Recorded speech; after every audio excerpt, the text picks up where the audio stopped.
অনেকদিন ধরেই শোনা যাচ্ছিল চিত্রনায়িকা মিষ্টি জান্নাত অভিনয়ের পাশাপাশি ব্যবসায় নামছেন। খবরটা সত্যি হলো। রাজধানীর পুলিশ প্লাজার কনকর্ড শপিং মলের 3 তলায় জান্নাত এক্সপ্রেস দোকান নং 367 নামের একটি ফ্যাশন হাউস খুলেছেন লাভ স্টেশন ছবির এই নায়িকা।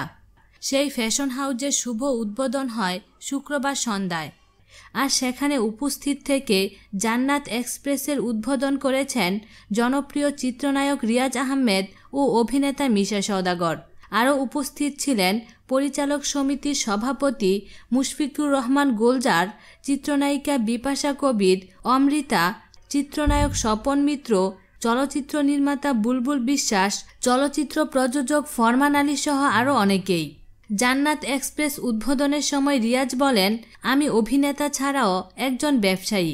আমার নিজস্ব ফুড 20 ফুড টুগেদার নামের একটি রেস্টুরেন্ট রয়েছে।